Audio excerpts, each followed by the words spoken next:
Let's put ourselves in the presence of the Lord. Let's keep quiet, keep calm. Okay, in the name of the Father, the Son, and the Holy Spirit. Amen. Heavenly Father, as we gather for this Advent recollection, we thank you for this season of hope, preparation, and quiet expectation. Lord Jesus, Master of Light, send your Spirit to calm our busy minds and anxious hearts, reminding us that you are coming to bring peace, joy, and salvation. Help us to turn away from darkness and selfishness, to see your presence in the world, and to become sanctuaries where you can dwell. Open our eyes to your coming, slow our pace, and fill us with your grace, so we can truly welcome you and share your light with others. Make us ready to receive your Son. This we ask in Jesus' precious name. Amen. Santa Maria de la Strada, pray for us. In the name of the Father, the Son, and the Holy Spirit. Amen. Okay, please have your seats. Okay. Alam niyo naman kung sino speaker natin today, di ba? Kailangan pa ba introduce? Oo daw, oo. Kasi baka yung iba, first time lang maka-attend ng recollection, Father, baka hindi ka pa masyadong kilala. In-AI ko si Father eh. Kaya lang mali yung AI kasi nakalagay doon, favorite sport is skiing. Oo nga, sabi ko, narrow. So I made my own introduction. Are we ready to listen? Ay, andito pala yung ating mga madre. Yeah, there, Sisters of Charity of St. Vincent de Paul. Thank you for coming. Yes. All right. Okay, so I want to introduce our speaker, although you know him very well already. Okay.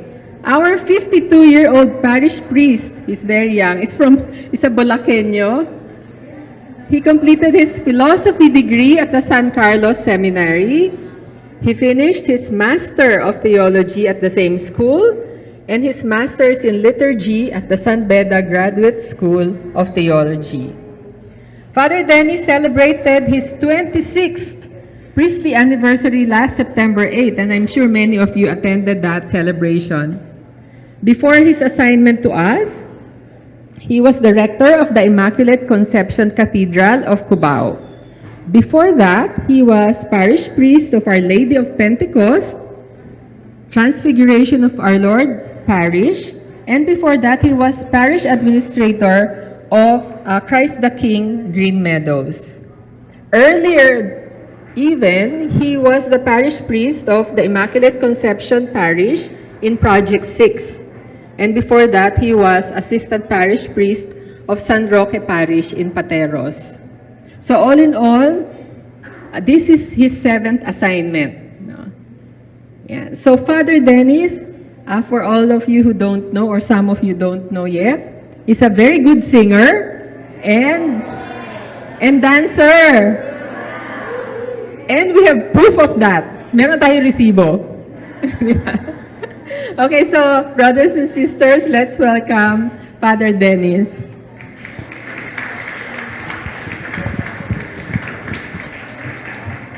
So, because of that introduction, ang gagawin po natin ay mag-Zumba at saka mag-video, okay. So, song and dance number tayo. Alright? So, let me begin with the Word of God. No? This is a reading that we will be familiar with during this time. No? Lalo na po pag pumasok na ang simbang gabi, magiging familiar tayo sa gospel na ito. No? You can just sit down and open your hearts and your minds, no, to the Word of God. The Lord be with you. A reading from the Holy Gospel according to Matthew. Glory to you, O Lord. All this took place to fulfill what the Lord had said through the prophet. Behold, the virgin shall be with child, and bear a son, and they shall name him Emmanuel, which means God is with us. The Gospel of the Lord.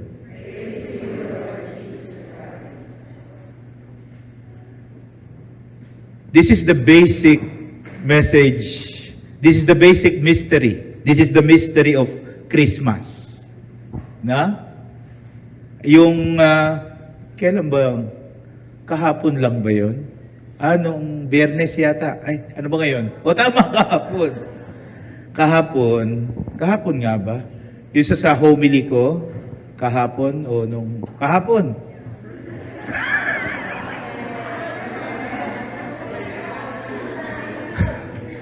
Wala pang simbang gabi, puyat na ako, no? Yung kinwento ko yung sa isang classroom daw ng grade 1, mga 7 years old, 8 years old, nagtanong yung teacher, where is God? Nasaan ang Diyos? So halos sabay-sabay yung mga bata, tumuro sa taas. Nandun! No? Parang it's very natural for us to point to heaven where God is. No? Kahit may mga sinasabi, huwag kang magulo, nakikita ka nung nandun. Di ba? No? Tatawag tayo sa taas. But the message of Christmas is clear. Where is God? With us. Na? With us. Sumasa atin, kapiling natin. Siguro, mas madaling tumuro sa taas pag hinahanap ang Diyos, kesa ituro yung katabi natin. Tingnan nga natin yung katabi natin.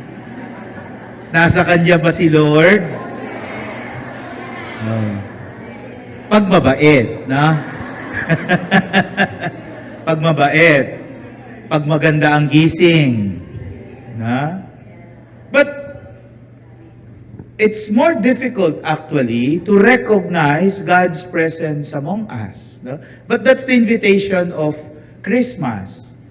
To recognize God in the simplicity, in the poverty of the manger. Diyos sa sabsaban. Alam natin kung ano yung sabsaban? Ito, ano ang gamit ng sabsaban? Kainan ng hayop. Di ba ang Diyos, ang anak ng Diyos, doon isinilang? Sa kulungan ng hayop, sa kainan ng hayop, at ang sabi sa atin, wrapped in swaddling clothes, not in golden garments or shining, shimmering, no, swaddling clothes in a manger, in a poor, backward town, small Bethlehem. No? So this is, and finding God there. So ito yung invitation no? Mas madali sigurong ituro na lang sa daas. God is there, than embrace the reality is that God is with us. And this is the mystery of Christmas and of course Advent. No? Yung subtitle, recently ko lang to nabasa Sabi ko, maganda to So when I read it, that it is something that caught my curiosity. So I held on to it as a matter for reflection. Kasi pag sa unang basa, parang sa Tagalog, kabalintunaan. Yan. Ano ba yun? It's a irony. Or ano pa, meron pa isa Mamaya, maisip ko yan. Yun, paradox. It's a paradox. We wait for Him who has already arrived. Dumating na pala but hinihintay pa. We wait for Him who has already arrived. He has already arrived because He is God with us. Dumating na. pinanganak na dito, yan ang Pasko. Pero we continue to wait for Him. But I guess that is also experience.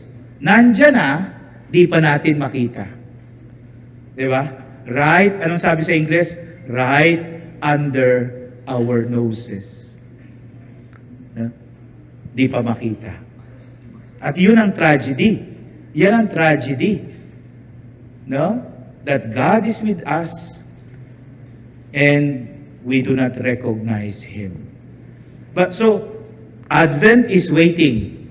We wait for Him who has already arrived. Hulaan nyo kung kanino galing yan. Sa mga friends ko sa Facebook, alam nyo yan.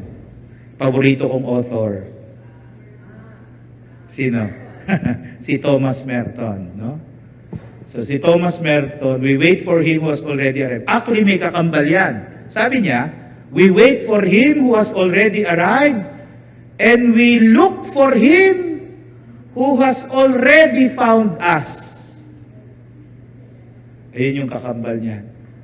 We seek Him who has already found us. Hinihintay natin, siyang dumating na, at yung hinahanap natin, natagpuan na tayo. He has already found us. And this is very important, no? Sabi natin yung kay Matthew, New Testament, but God with us is not a New Testament theology. No? The prophet Isaiah, we hear this, "Fear not, for I am with you." Yan ang isang gift ng God's presence. It dispels fear. Paulit-ulit yan sa Bible. I am with you, fear not. Do not be afraid. I am with you. When Jesus walked on water, do not be afraid. It is I. Ako ito.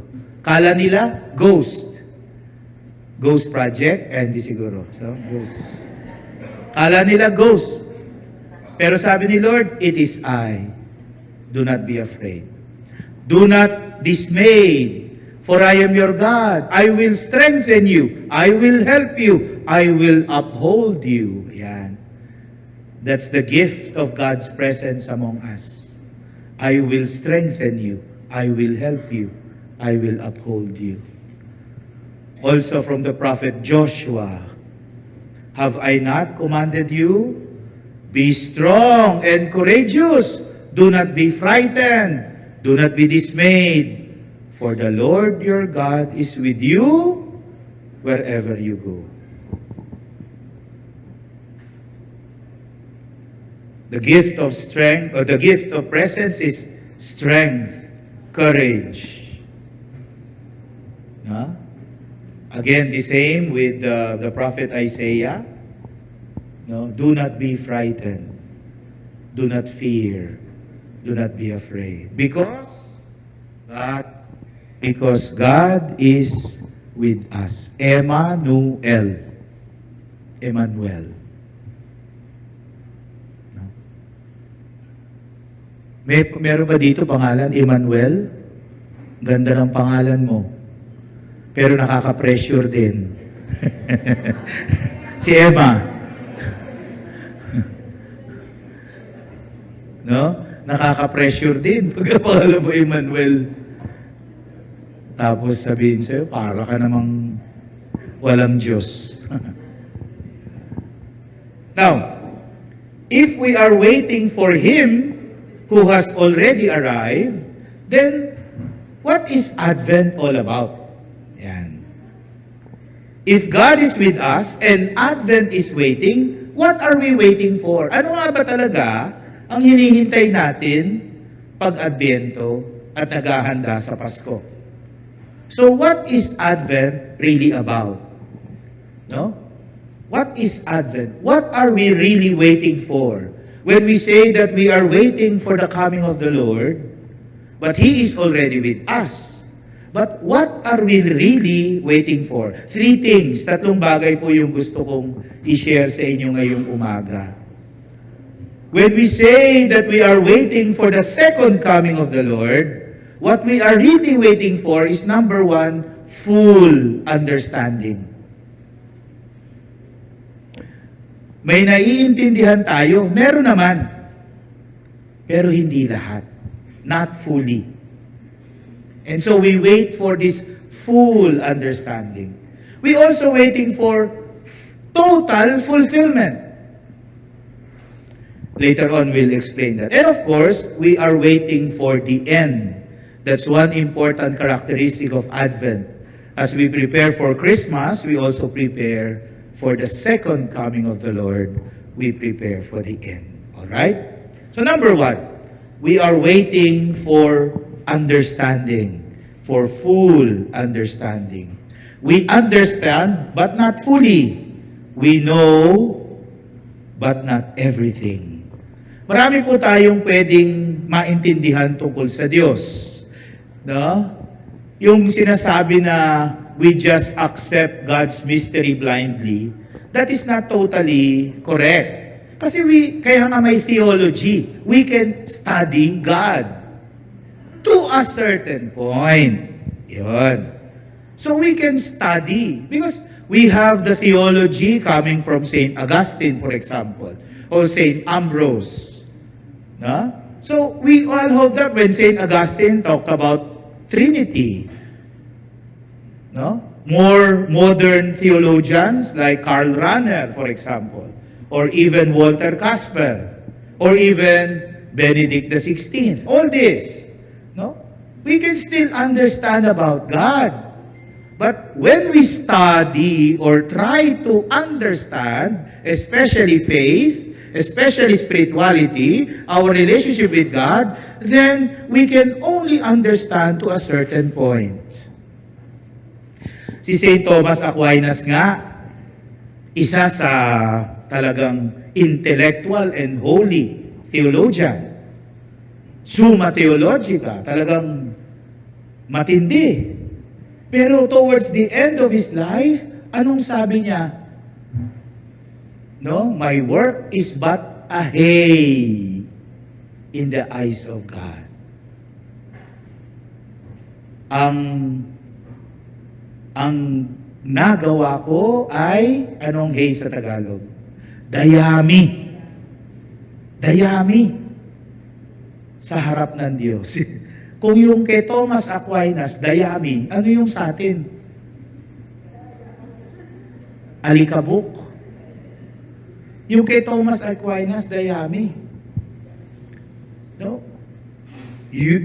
Humility before the mystery of God. We understand, yes, but we do not fully understand. That's why we have questions. And it's okay to have questions as long as we do not let go of faith. That's why we have questions. That's why we have doubt. Questions that have answers, yes, but questions also that are difficult to answer, or even questions without answers. And the invitation of Advent is to live with those questions. Mas madali sana kung naintindihan natin lahat. Lahat ng bakit natin. All our whys are answered. But human experience tells us that no, not all our questions have answers. Not all our whys. Hindi lahat ng bakit natin may sagot.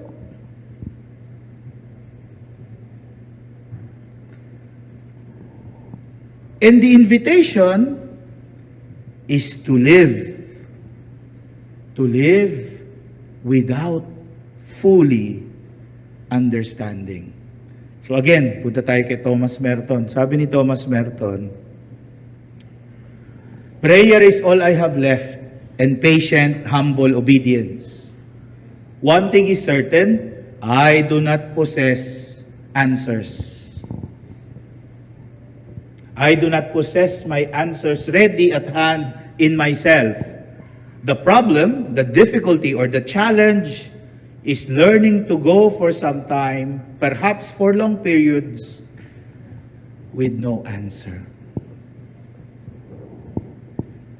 we have to accept that there are questions that only God can answer. I'm not saying all the questions, no, because there are a lot of questions that can be answered, that a lot of things that we can understand about God, but we can never kid ourselves that every question will have answers.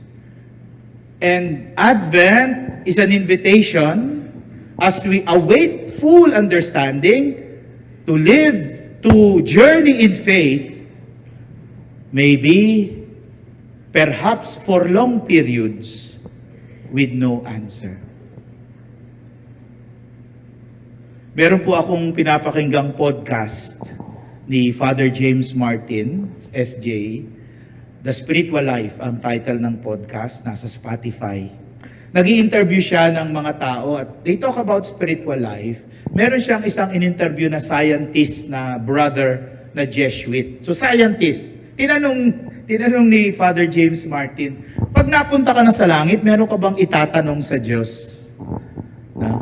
So ang isang niya ay pagdating sa langit, yun ang isang gusto niya, magtanong sa Diyos.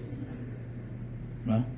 Kaya ako ini-imagine ko, palagay ko, no, pag namatay tayo at nasa langit tayo, sana magkasama-sama tayo.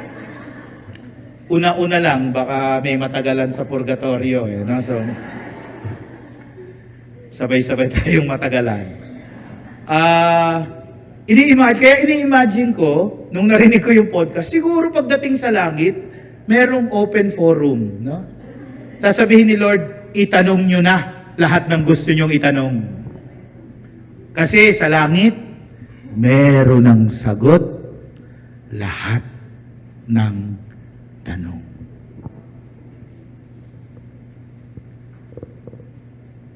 Unahan tayo ngayon sa pagtaas ng kamay. Lord, bakit hindi pa rin ako pumapayat?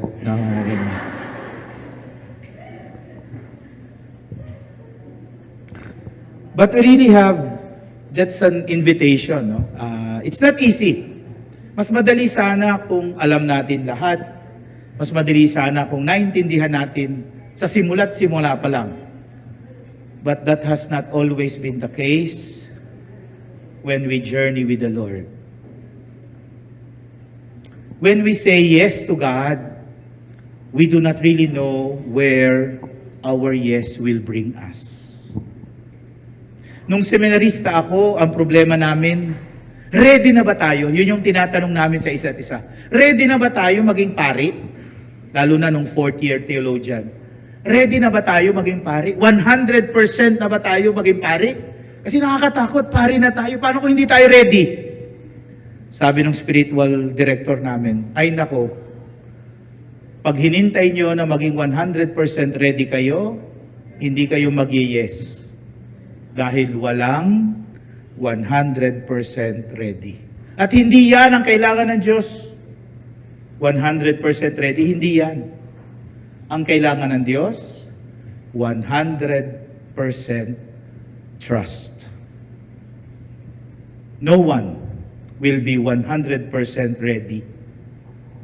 Just as our minds will never have a 100% answer to our questions. But being 100% ready, that is not what God requires. What God requires is 100% trust. Oh, kita nyo, saan ako dinala ng yes ko? Sa Santa Maria de la Estrada.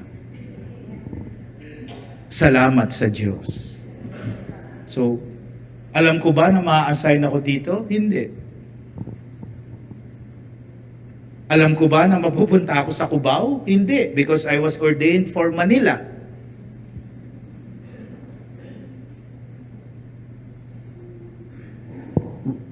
Much we do not know. Much of our questions have no answers. And it's okay to live without answers. There is nothing wrong because so much more we do not understand about God. But what is the invitation is to be patient, to be humble, to live with our whys. Now, ang hirap naman yan, Father. Saan tayo huhugot ng lakas? Saan tayo huhugot ng consolation? This is now my favorite psalm, Psalm 100. Meron ako mga flavor of the month. So, ngayong month, na ngayong season na ito, itong paborito ko, Psalm 100. So it begins with praising God and inviting all to praise the Lord. Shout joyfully to the Lord, all you land. Serve the Lord with gladness. Come before Him with joyful song. Then the second verse, the second stanza tells us why. Bakit? Why do we praise the Lord? Why do we come before Him with joyful song? Why do we serve the Lord with gladness? Because, we know the Lord. He made us. We belong to Him. We are His people, the flock He shepherds. Sabi po ng mga experts, to know the Lord, so knowledge of the Lord, understanding, pinag-uusapan natin. But in the Psalms, to know the Lord is to acknowledge the Lord. He is God, not me. Yan. Acknowledgement. He is the Lord, not me. He is the Creator, not me. He is the Master, not me. To acknowledge Him. He made us. I did not make myself. I do not make myself. Ang Diyos ang lumikha, hindi ako ang gagawa. So, this is very important. To acknowledge God as God. He is the Lord. The Lord is God. He is in control.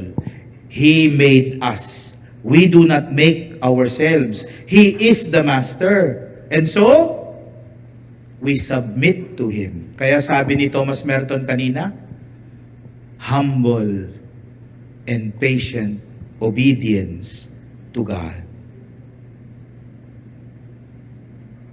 Because He made us, we belong to Him. Tayo ay sa Kanya. We are His people. He has chosen us. Pinili tayo ng Diyos. At tayo ang Kanyang kawan. We belong to God. So kahit na, even if we do not fully understand, even with so many questions without any answer, that can sometimes discourage us, weaken our faith, yes. But I hope what gives us confidence and strength is the truth that we belong to Him. He will never abandon us. At ito po ang paborito kong prayer ngayon, lalo na sa harap ng Blessed Sacrament. We belong to Him. Gawin nating personal. Just imagine, nasa harap ka ng Blessed Sacrament, nakaupo ka, tahimik, nagdarasal, tapos sasabihin mo, Lord, I belong to you. Beautiful words before the Blessed Sacrament. I belong to you. Ngayon pa lang, kinikilabutan na ako eh. Wala pa sa Blessed Sacrament. I invite you to do that. I invite you to do that. Visit the Blessed Sacrament. Visit the Adoration Chapel. Be still. Be quiet. And in your heart, Lord, I belong to you. Even with all the questions, even with all the doubts, all the difficulties, all the trials, this is enough. We belong to God. You belong to God. I belong to Him.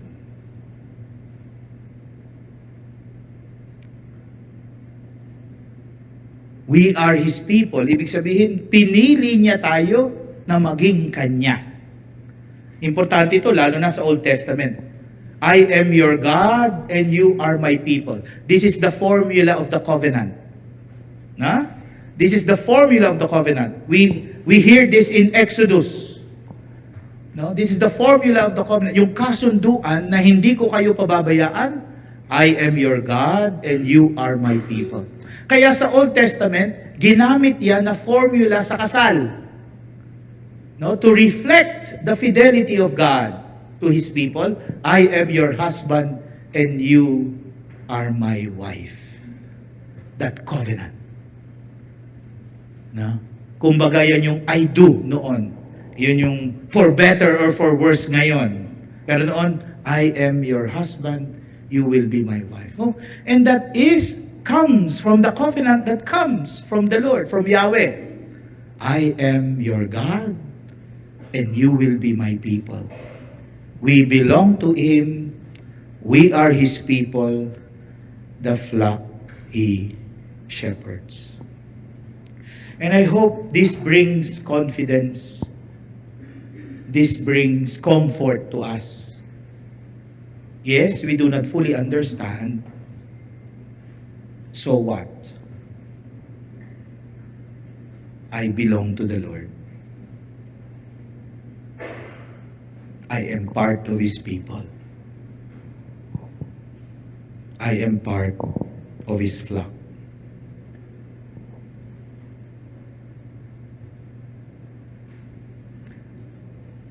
Ako'y sa'yo at ika'y akin. May kantang ganun, di ba? Mga love song, ganun eh. Ako'y sa'yo at ika'y akin lamang. Sabi nyo, video eh. Alam na alam ng mga bata, Ngayon, alam nyo na edad ko. No? Lumang-luma na yan. No? Diba? And I hope that gives us confidence, no? Tanungin ko nga itong mga kabataan, sinong may in relationship sa inyo, in relationship? Nagturo na. Di ba, pagka, hula ko lang lahat ba ng bagay sa isang relasyon naintindihan? Hindi naman eh. No, minsan, bakit mahal mo yan? Basta. Bakit gusto mo siya? Basta. Maganda po ang ngipin eh. So I think that's a good way also to understand whatever it is that we are undergoing, whatever it is that we face, whatever questions we may have, whatever doubts we may have, it does not change the truth that we belong to God. And there are times that this is enough. Kahit gaano kalabo, kahit gaano kadilim, kahit gaano kahirap, tayo ay sa Diyos at hindi tayo pababayaan.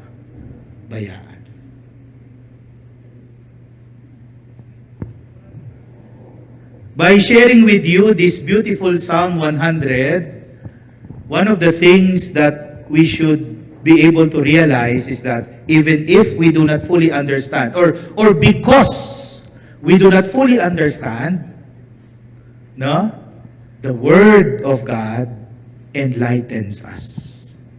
The Word of God strengthens us. The Word of God inspires us. Kaya mahalaga po that as we wait for full understanding, we must learn how to wait with the Word. Sana po this is something that we work on during this Advent season and Christmas season, that more and more the Word of God becomes essential. It becomes life for us. Sana po palaki ng palaki ang papel ng salita ng Diyos sa buhay natin. A very simple recommendation that I give is this. Mas maganda, bago magsimba, araw-araw o tuwing linggo, basahin ang mga pagbasa bago magsimba, makinig sa mga pagbasa habang nagsisimba, at basahin ulit ang pagbasa pagkatapos magsimba. So that the Word becomes deeply rooted in our lives. Di naman po siguro masyadong mahirap gawin yan. No? Hindi naman papasahin yung buong Bible. No, yun, baka mahirap. Pero at least begin. Begin small. Begin simple. When you go to Mass, read the readings, the liturgy of the Word before the Mass, listen during the Mass, and go back to it after the Mass. Maganda pa nga kung may sarili kang reflection about the Gospel, about the readings. May sarili ka. Para pagsimba mo, papakinggan mo yung homily ni Father, tapos sabihin mo, ay, mas maganda yung sa akin. Mukhang napuyat si Father kagabi, hindi nakapaghanda. O kung maganda yung reflection mo, maganda yung kay Father, di pagsamahin natin, mas maganda. And then after the Mass, another time. So, start there. Now, another advice would be, begin with what interests you. Mas madali kasing magbasa pag interesado ka eh. Mas mahirap pagka, kailangan ko lang ito i-memorize kasi may quiz. So start with your interest. Ano bang interest mo? Curious ka ba? Curious ka ba sa istorya ni... Sino ba? Ni David. Tsaka si Bathsheba. Yan, ako curious yan, ha? Kahit sa Bible, marites pa rin. Ngayon, kung hindi nyo kilala si David at Bathsheba, juicy yan, juicy. Begin to tickle your interest. So, read about things that interest you. Begin there. Tulad kanina, nagbabasa po ako tungkol sa, natuturo po ako ng Sacrament of Reconciliation, penance. At meron akong nabasang footnote na meron daw sinabi ang letter to the Hebrews tungkol sa penance na controversial. Pwede hinanap ko naman sa letter to the Hebrews. Nahanap ko nga, yung nabasa ko naman, dated, 1955. Meron akong bagong komentary. Sa komentary naman. That's 2022. Magkaiba sila ng sinabi. Siyempre, dito ako sa bago. Di ngayon, gusto ko na basahin yung letter to the Hebrews. Begin with your interest. At I tell you, with the grace of God, nako, kawing-kawing na yan. Sunod-sunod na yan. Ang letter to the Hebrews, bakit ba ito hindi St. Paul?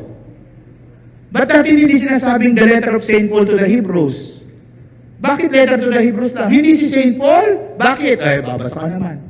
Kasi hindi siya katulad ng Romans. Bakit? Ano ba meron sa Romans? Romans naman. Kawing-kawing na yan.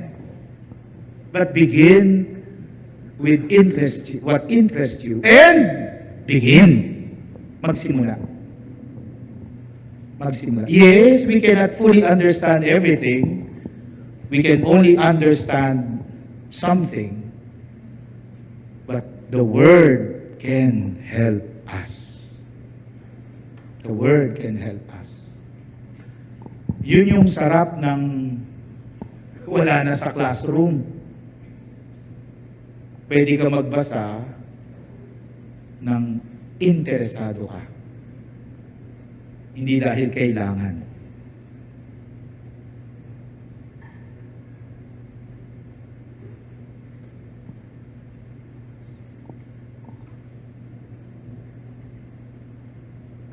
Second, yes, we wait for him who has already arrived. So, what are we really waiting for? We wait for total fulfillment. The Lord promised that He will come, and the Lord is faithful to His promise. And ultimate fulfillment can only come from the Lord. Kaya sabi sa atin, ang paalala ng Advent, lahat ng darating mula sa mundo, hindi yan buo, laging may kulang.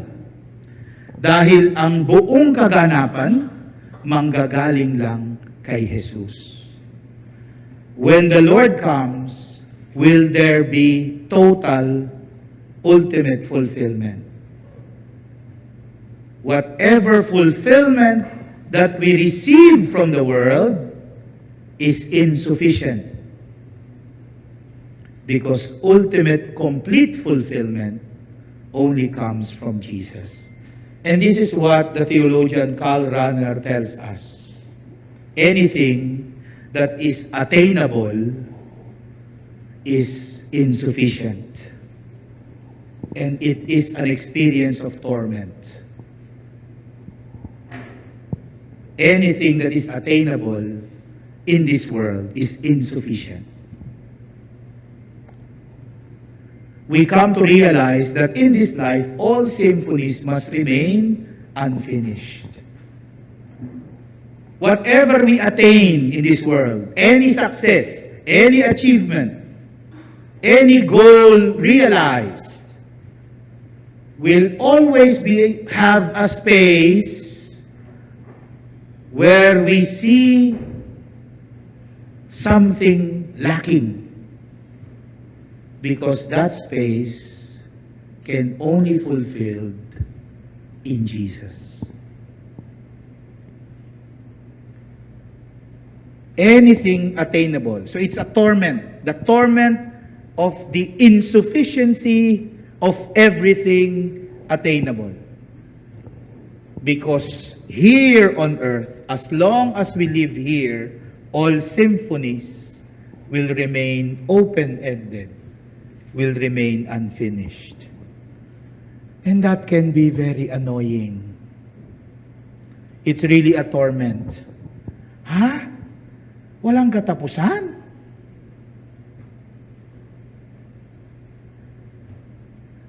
That all our achievements, successes,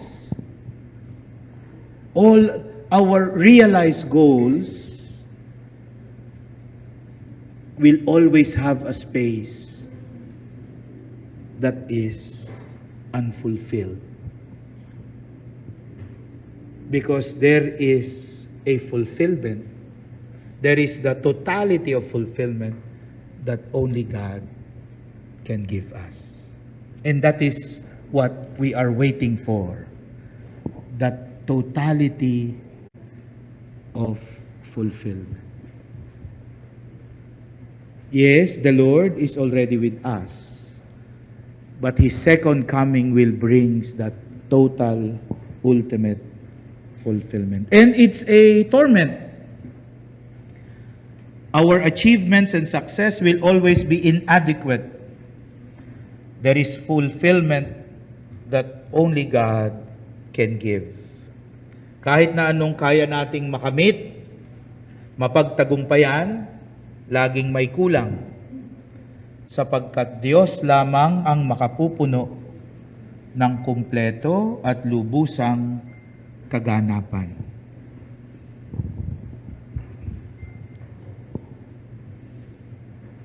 Minsan ganun tayo magdasal, di ba? Lord, ibigay mo lang sa akin to.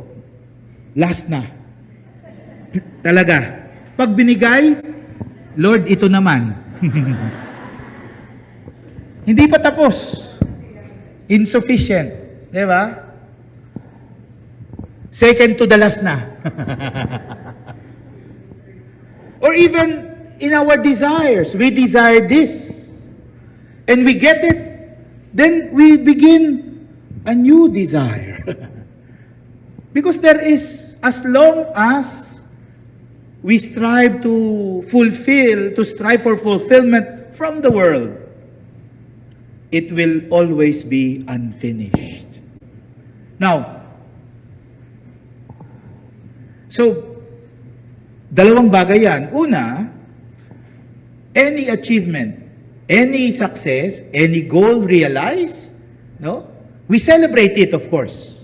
We celebrate that. We thank the Lord for it. But the journey continues. Tuloy pa rin. Hindi naman tayo hihinto. We do not sit on our laurels, ika nga. And that's what the journey is. Pero totoo din yun on the other side. When we fail, when we commit mistakes, when we fall down, it's not the end of the world. It's not the end of the journey. Because fulfillment from the Lord still awaits. So totoo yun. When we talk about achievements, the journey continues. And also when we talk about failure, oo, sige, magmukmuk tayo. 1 buwan, 2 buwan, i-unblock natin silang lahat. Pero pagkatapos magmukmuk, the journey continues. We get out of our room, we get up, and we walk again. Why? Because total fulfillment does not come from the world. It comes from God. So anything attainable will always be insufficient. Because sufficiency comes only with Jesus. Kaya kahit fulfilled ang pakiramdam ko dito sa Santa Maria de la Estrada, alam ko, pagkatapos nito, meron pa. Di ba? Pwede ba akong forever na dito? Palagay ko, hindi papayag si Bishop. Ano ka? Sinuswerte? Di ba?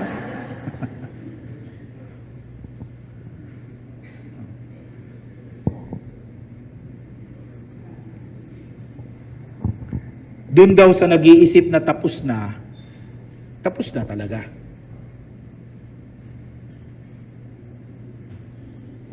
He who thinks that he has finished is finished. How true. Those who think that they have arrived have lost their way. Yung iniisip na wala nang pupuntahan, wala ka na talagang pupuntahan. Yung iniisip na tapos na talaga. Those who think they have reached their goal have missed it. Those who think they are saints are demons. Yung santo ang tingin sa sarili, yan ang problema mo.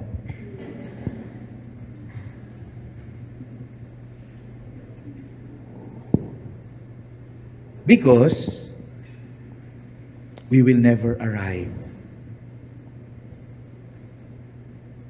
We will never arrive.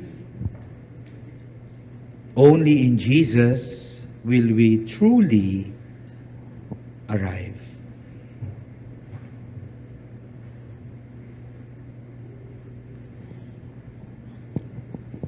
Ito naman, galing naman kay Henry Nowen naman to.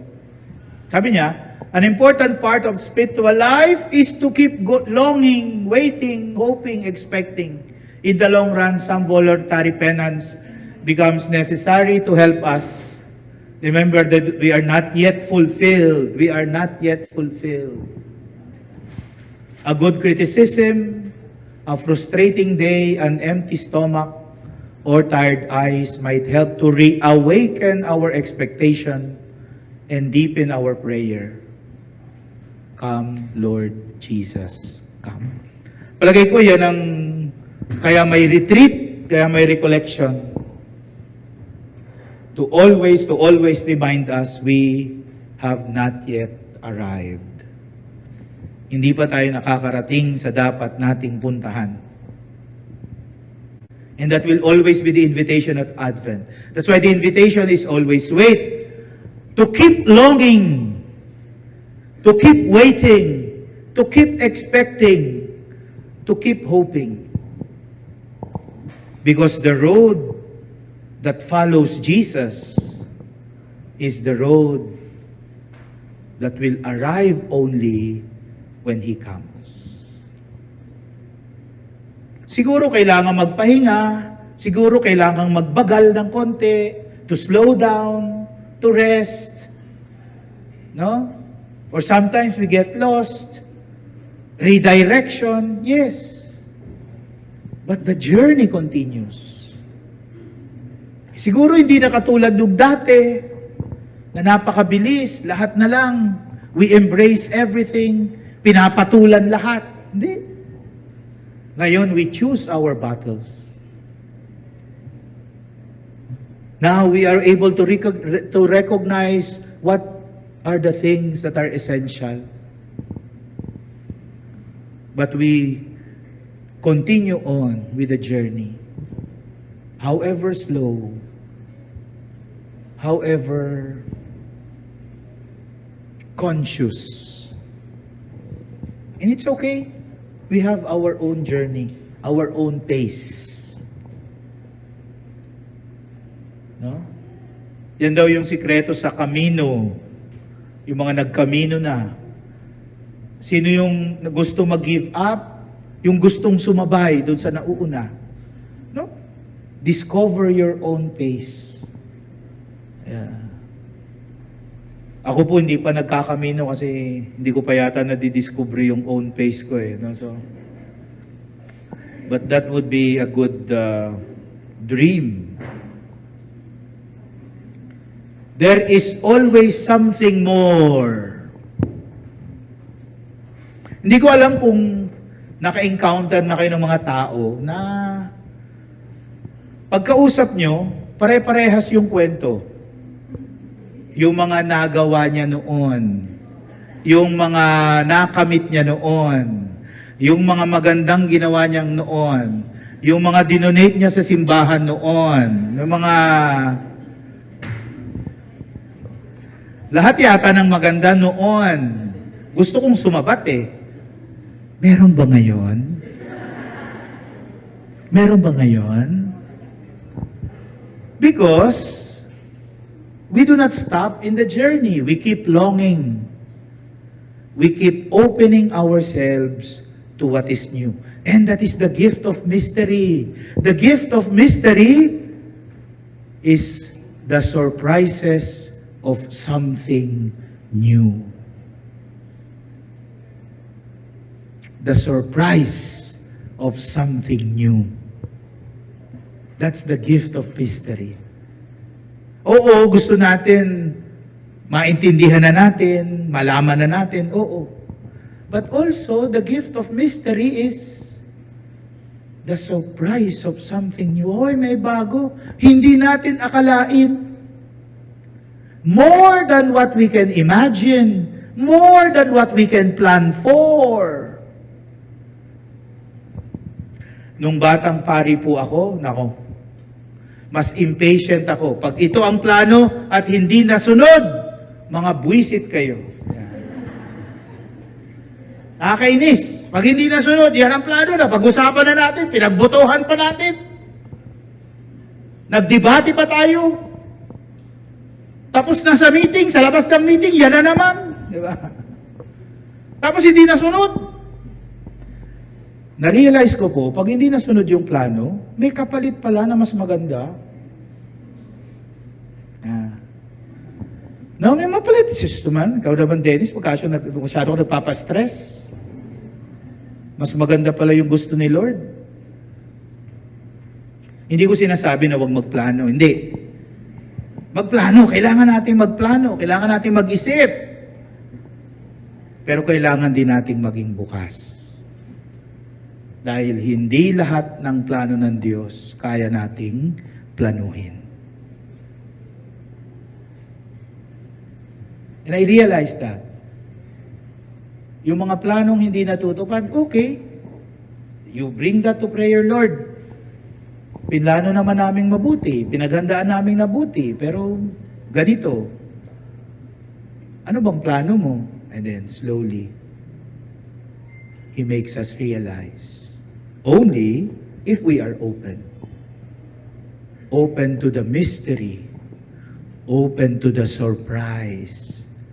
Open to what is new. And that is not easy. Di yan madali. Dahil ang pinakamadali, pag nakaplano ng lahat, kasi may control tayo. But when we open ourselves to the mystery, we let go of control. And yet, the price of opening ourselves to mystery, opening ourselves to the surprise, opening ourselves to do what is new, opening ourselves to losing control, submitting ourselves, surrendering ourselves, the price is the price of a satisfaction and fulfillment that God can only give. Kaya pag ngayon, hindi pwede, o sige. Hindi kaya, o sige. Hindi ko naman trabaho to eh. Trabaho ni Lord. Pag tinanong ako, namatay ako, tinanong ko, bakit yan lang ginawa mo? Kasi hindi nila kaya eh. Sinisi. Hindi, kasi, yan. We open ourselves to you. Amen? Number 3.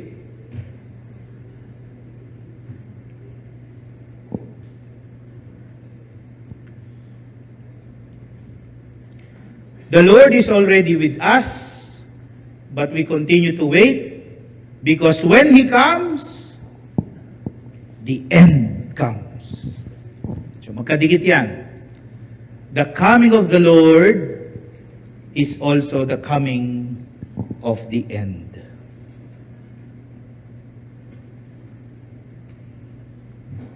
That is why the Advent really has twofold character. Dalawa ang imbitasyon ng Advent. It has a twofold character. Advent is preparation, yes, number 1, for Christmas.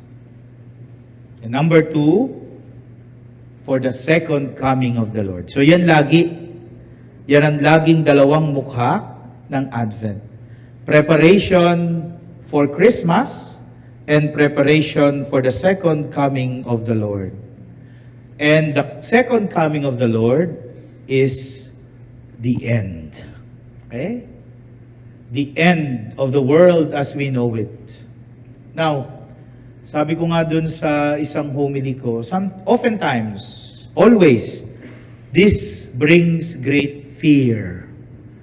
Takot, frightening, worry, or even afraid of condemnation. But rather, this is an assurance that even in the end,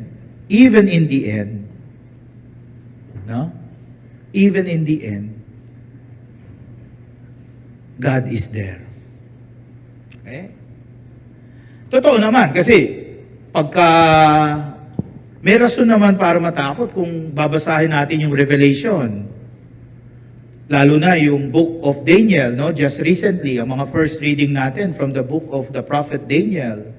Sabi ni Daniel, there will be beasts. May mga halimaw na gugunaw sa mundo. No? May 4 na halimaw. There are 4 beasts. And the 4th beast, especially, a powerful, almighty beast, sabi niya. Anong description niya dun sa beast? Of course, these are visions, no? These are images of destruction. Sabi niya dun sa 4th beast, this is a beast that has 10 horns, 10 ang sungay, at sa bawat sungay may mata, at sa bawat sungay may bibig. May bibig tsaka mata, yung bawat sungay, 10 sungay. Anong gagawin nila? Magmamarites? And the beast will destroy the world.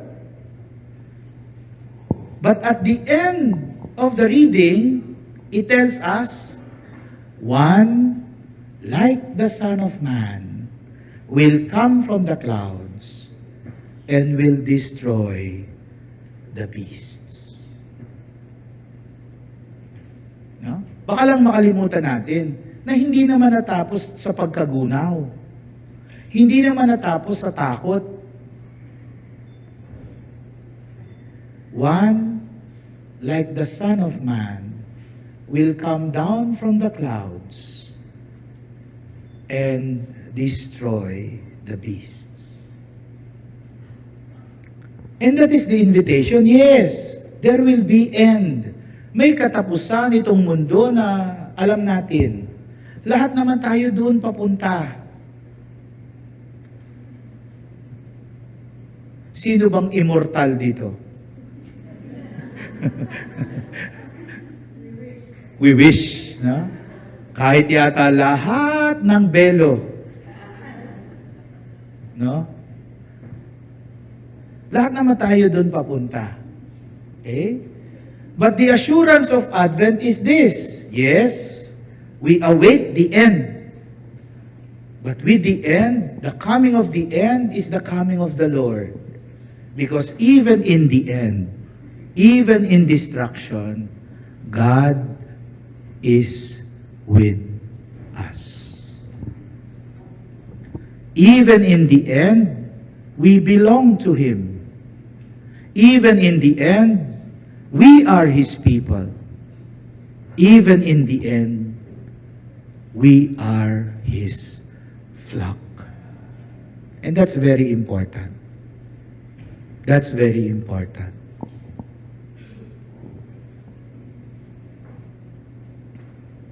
The end comes with the coming of Christ. And so with Christ comes full understanding. With Christ comes fulfillment.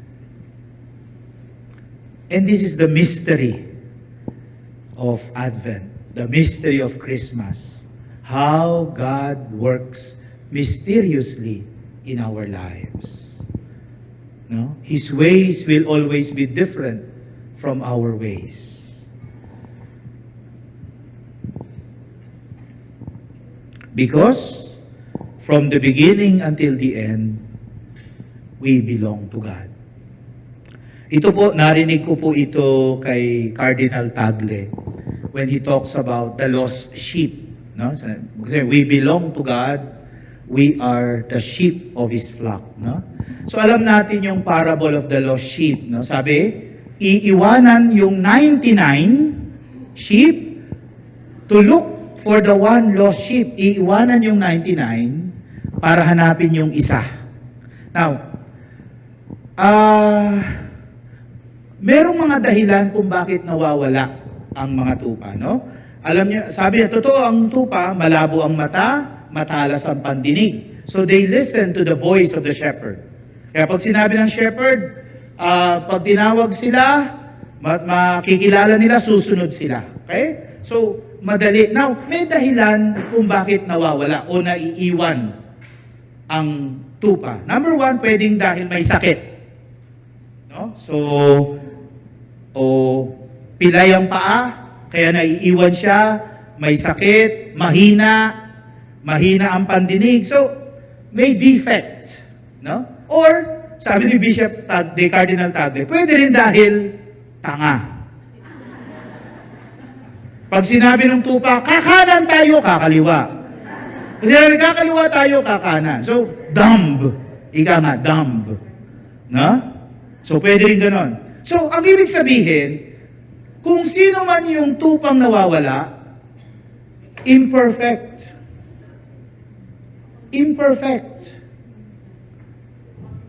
Pero hahanapin pa rin. Bakit? Because the sheep belongs to the shepherd. Kung business ang pag-uusapan, profit, I'm sure alam nyo to. Yung isa lang naman, pwede na yun. Mababawi ko naman yung isa pagka kumita ako dun sa 99. Na? No. Okay na yun. Charge to experience. kung economics lang ang pag-uusapan, huwag ko na hanapin, mapapagod pa ako. Baka may mangyari pa sa 99. Total, may sakit naman yun. Hindi naman mabebenta yun. No? May sakit naman yun. Pilay naman ang paa nun. Tanga naman. Di ba? Okay lang yun. Pero hindi. Because it's not about profit. It is not about what the shepherds can get from the lost sheep. No. The shepherd will continue to look for the sheep because the sheep belongs to him. And that is the gift. It is the gift of God's mercy and love for us. Of this beautiful reminder that we belong to God, however perfect, imperfect we may be. Sabi ng huwag lumapit, lumapit pa rin eh.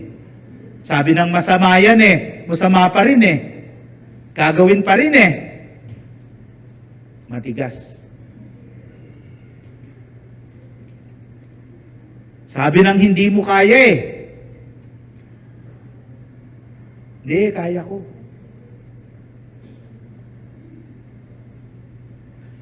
Pero however imperfect we may be, we may not be the best disciple that the Lord has.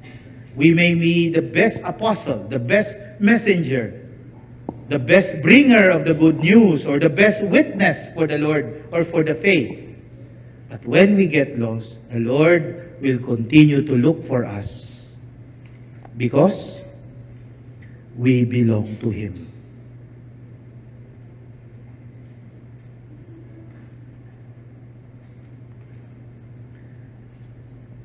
We belong to Him.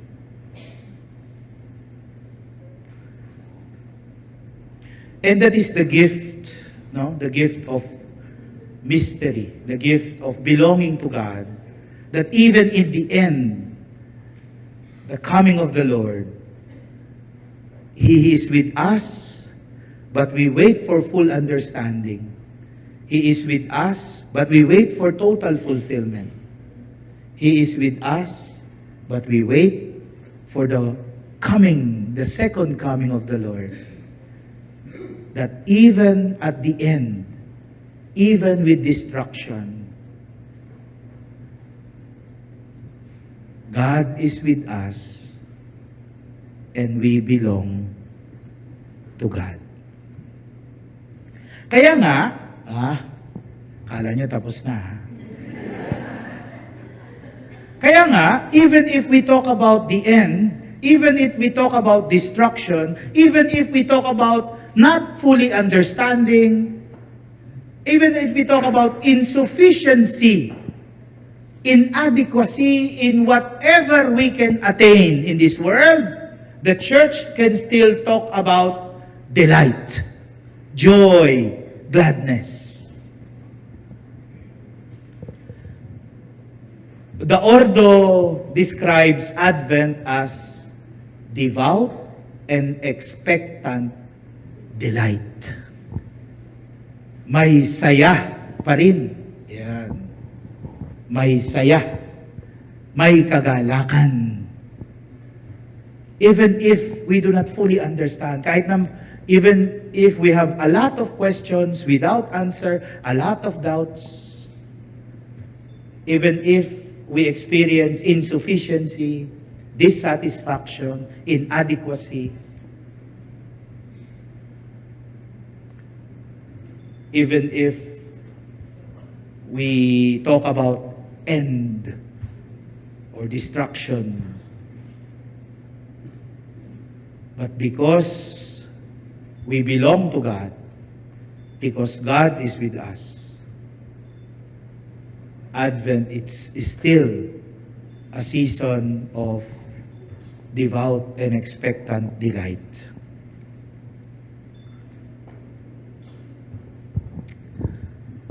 Mga lectors, nag-prepare na ba kayo para bukas?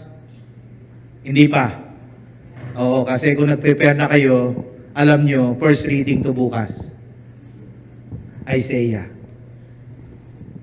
Let us rejoice and be glad that He has saved us. Ito nga ba yung bukas? Hindi. Yan. Yan ang readings bukas. Kaya pag magsisimba kayo bukas, huwag kayo magsimba sa akin. Kasi sasabihin ko yung homily ko. Pero kung may homily kayo, at mas maganda, very good. May reflection kayo, mas maganda, very good. Pagsamahin natin, very, very good. Yeah. So these are the readings tomorrow, and they also talk about the end. They also talk about the coming of the Lord. But after hearing about the prophet Daniel, after hearing about Revelation, after hearing about destruction, the readings tomorrow will talk about how beautiful the end will be when the Lord comes. Because the readings tomorrow talks about a time of wisdom, understanding, knowledge, strength, counsel, fear of the Lord. The readings tomorrow talks about how the Lord will rescue the lowly and the poor. The readings tomorrow reminds us that there will be harmony, there will be peace, there will be justice. And the prophet Isaiah in the first reading describes vividly what this harmony is. Napakaganda ng paglalarawan ni Propeta Isaías. Anong sabi niya? Anong sabi niya? Amen. Galing ah. The wolf and the sheep will be together. Yung parang imposibleng magsama, magsasama.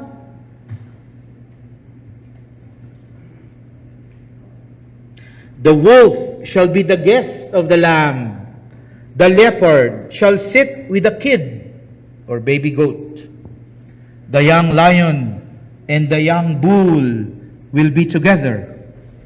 And the baby shall play by the cobra's den. Yung hindi pwedeng magsama, yung mag-aaway pag nagsama, yung magkakainan pag magsama, magsasama. For this is the kind of harmony that only God can give.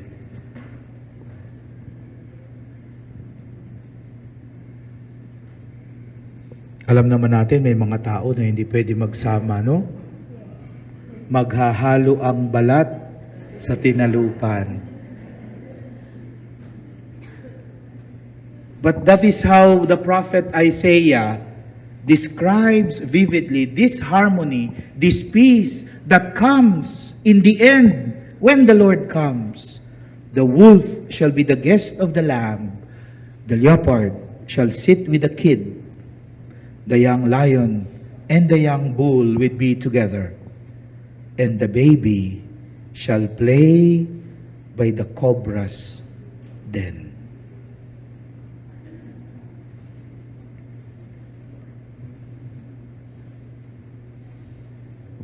No? So, this is the end. This is what we are waiting for. This is what we are praying for. And this gift starts now. Kaya nga ngayon pa lang, ang paanyaya ni Jesus, love your enemies. Mahirap. Pero that is the kind of grace that the Lord can give us. We cannot do it on ourselves, no? Hindi natin yan kaya ng tayo lang. Hindi. Forgiveness, we cannot do that for ourselves, by ourselves. Reconciliation, we cannot do that by ourselves. We need God. And we have to ask for it every day. Lord, help me to forgive. Lord, help me to reconcile. Lord, help me to say sorry. That is something that we have to ask for. And by the mystery of God, He can surprise us with something new.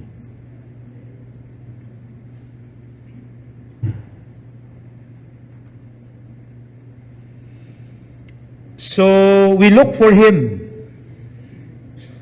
who has already found us. We wait for Him who has already arrived. So this is two sides of the great mystery of Advent and Christmas. He is with us, but fulfillment and understanding we continue to wait for. He has already found us, but we continue to seek Him out. For fulfillment and understanding has not come to us totally. But that is the good news. He has already arrived. He has already found us. He is with us. And that is what Christmas is all about. Christmas. That is what Christmas is all about. God is with us. He will never abandon us. From the very beginning, in this journey, until the end, even when we talk about destruction, even when we talk about the end, He will be there. He will be with us. He will never abandon us.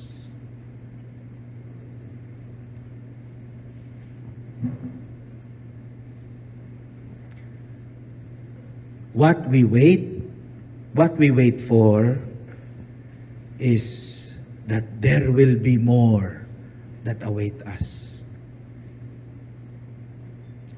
Whatever we may attain here, there will be more. More than what we can understand. More than what we can imagine. There will be more.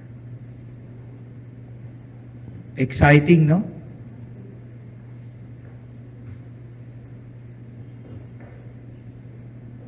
When we open ourselves to God's mystery, sabi ko nga kanina, we open ourselves to the surprise of something new. Pero, not always according to our own expectations. The ways of God will always be the unexpected. Let me end with this personal story. Na-mention ko na to, no? Right now, I teach and I'm enjoying teaching. Pero hindi ko akalain na ganitong pagtuturo yung mangyayari sa akin. Kasi nung fourth year theologian ako, nakwento ko na to, no? Sabi sa akin, magtuturo ka sa seminaryo, ha? Pinili nila ako. I was chosen. I did not apply. Magtuturo, kaya mag-aaral ka sa Rome. Sabi sa akin, really? So ako naman, naghanda ng documents. Pagka-graduate ko ng theology, naging pari ako. Sabi niya, assistant parish priest ka muna. Pero maghanda ka pa rin. Okay. Pagkatapos maging assistant parish priest, after 1 year and 2 months, alam na alam ko, parish priest ka muna. Yun nga, sa Project 6. Okay, pero maghanda ka pa rin. Okay. After 1 year, sabi sa akin, may pumalit na sa'yo. Hindi ka na mag-aaral. Nagmukmuk ako. Hindi ako umattend ng mga meeting. Hindi ako nagpakita. Sabi ko, Lord, di naman ako nag-apply eh. Pinaasa ako. Umasa. Pero hindi tinadhana eh. Yeah. Tapos, yun na. Okay na, sige. After ng mga ilang buwan ng pagmumukbok, di nagpakita na ulit. Recently ko lang naintindihan kung sino yung pumalit. Na kung ba't di ako natuloy na pumalit. Alam ko na kung sino. Na?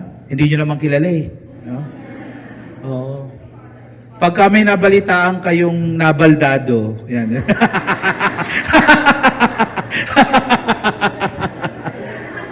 Alam nyo na kung sino.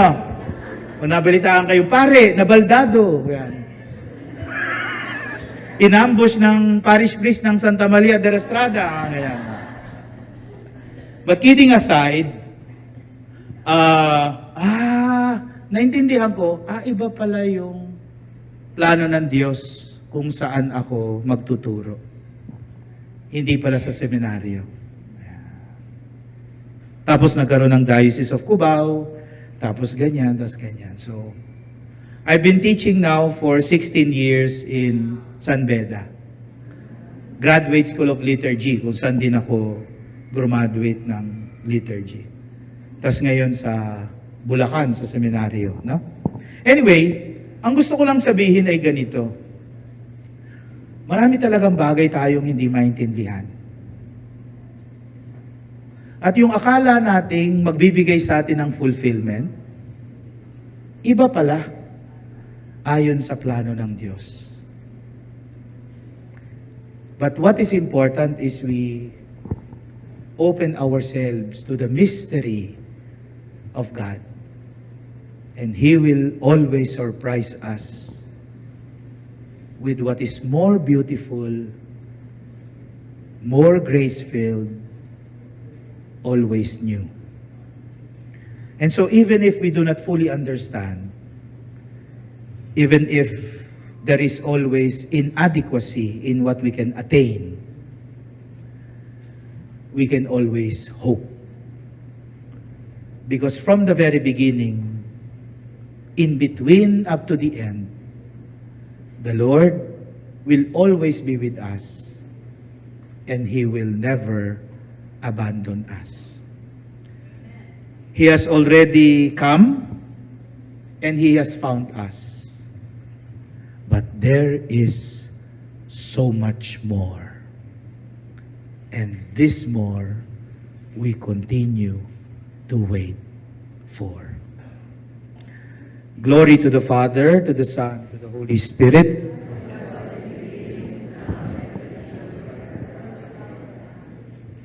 Meron po akong assignment.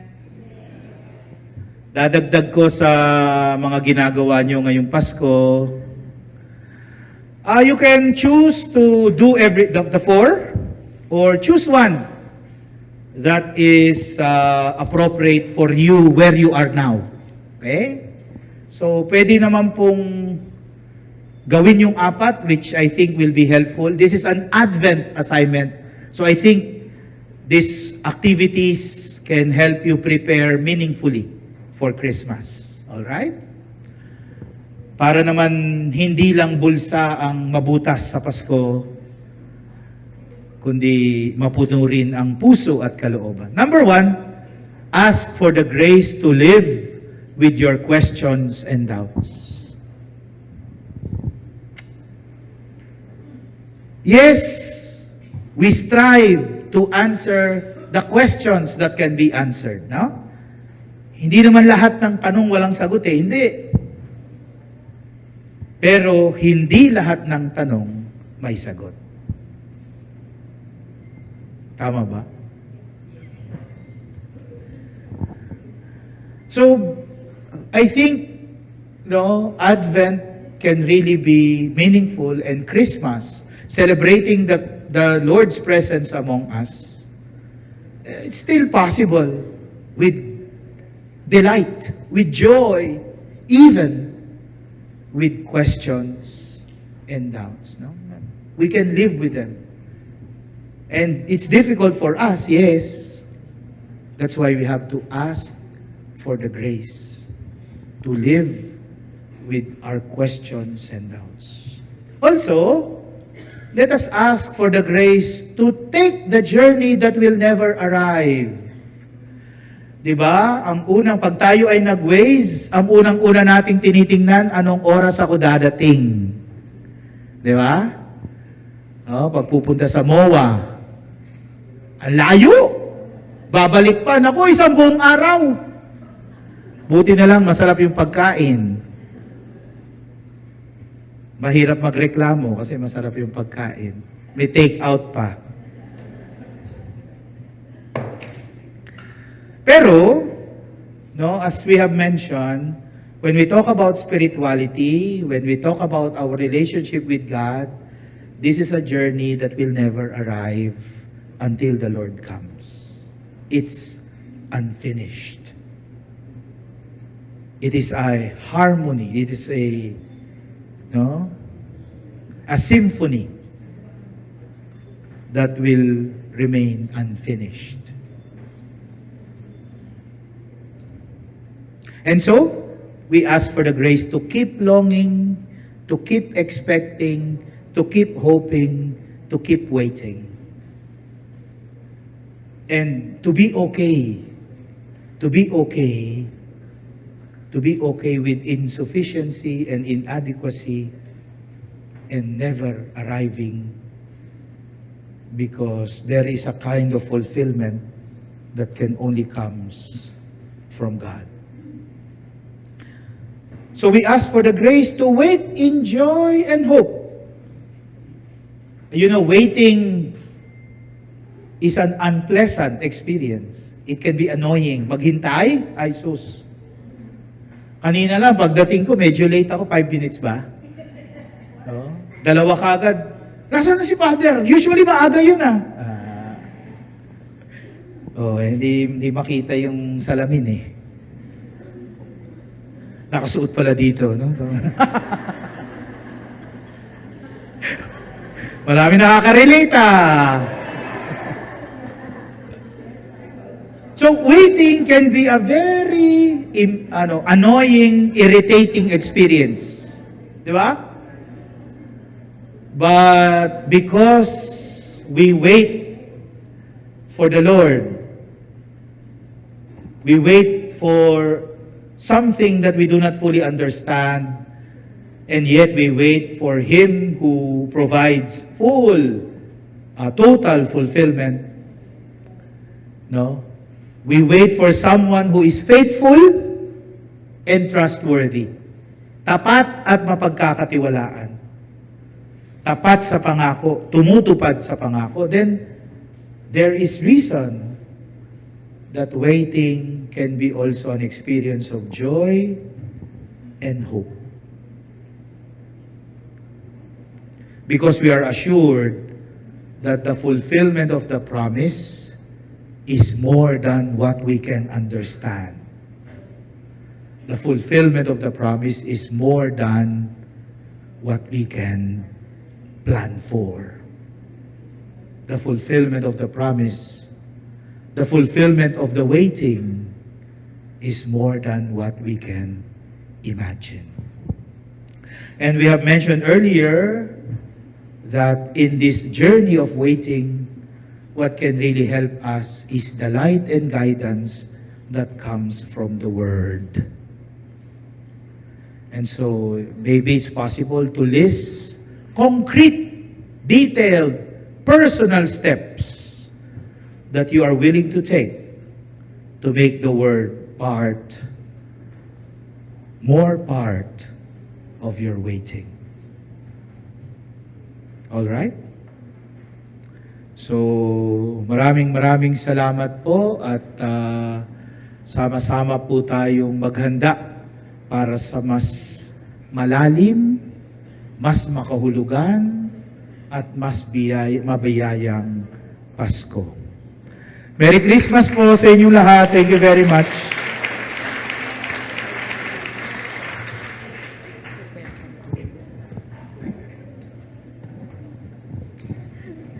Okay. Palakpakan uli natin si Father. Very enriching, very inspirational talk, Father. Thank you. Talagang pinaghahanda tayo for the Advent. We have time for 1 or 2 questions or sharing Short lang. Short. Actually, Father, yung sinabi mong it's only God who can provide 100% fulfillment. Biglang pumasok sa isip ko, yung paano na yung mga ating corrupt na kasi yung achievement nila, they have so much already, but still there's a void, di ba? Kasi nga, they cannot be fulfilled 100%.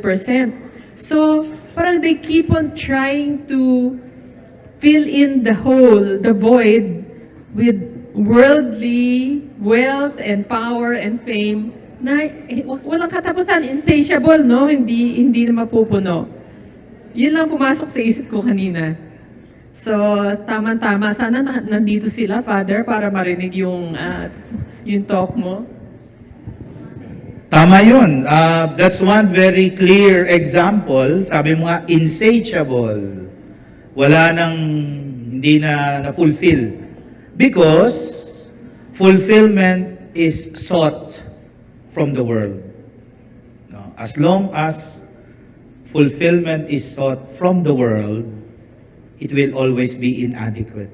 No? The desire will never be quenched. No? So, unfortunately, that is what happening. Kaya nga, greed, insatiable, greed. Now, kaya nga ang tanong ito personally, tinatanong ko to sa sarili ko, sa buhay ba, in one lifetime, from the beginning to the end, do we really need a billion? Do we really need a billion in one lifetime? Di ba? I mean,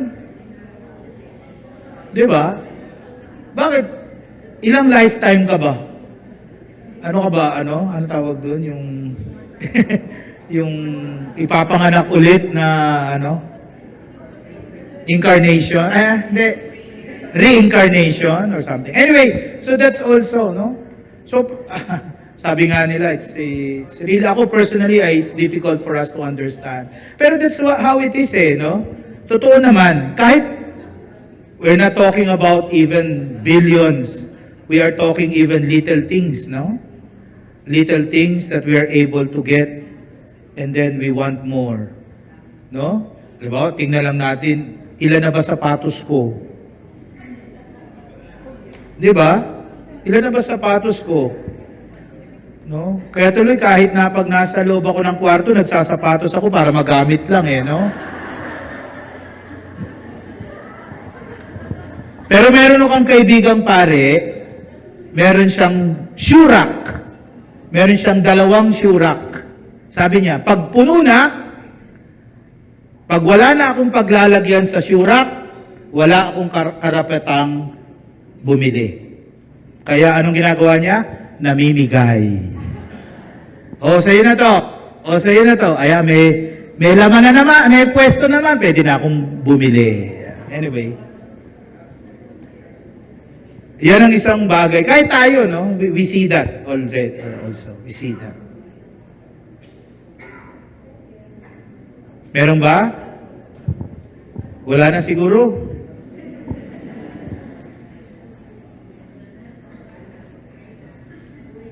All right. So I hope I hope this will help you. Sana po makatulong sa inyo. I-take home natin, find time. Ang suggestion ko ngayon, early, kasi usually pag palapit na ng palapit yung Pasko, pabisi na kayo ng pabisi. Baka pagka naupo kayo, nanahimik kayo, wala na kayong ibang maisip kundi macaroni salad, queso di bola. Exchange gift, mga ganyan. So I hope this guide can help you, especially very early, this time, so that you can still keep quiet or go to the Blessed Sacrament, be still, and allow yourself to be filled with the Holy Spirit, and allow yourselves to really embrace the grace of Advent, and of course, the blessing of Christmas. Okay? So, maraming salamat po. Ano, blessing? Okay. We thank the Lord for the gift of the Blessed Virgin Mary as we offer our prayer to Santa Maria de la Estrada. Hail Mary, full of grace, the Lord is with you. Blessed are you among women, and blessed is the fruit of your womb, Jesus. Holy Mary, Mother of God, pray for us sinners, now and the hour of our death. The Lord be with you. May the Almighty God bless you, the Father, and the Son, and the Holy Spirit. Maraming salamat po. Thank you very much. Thank you.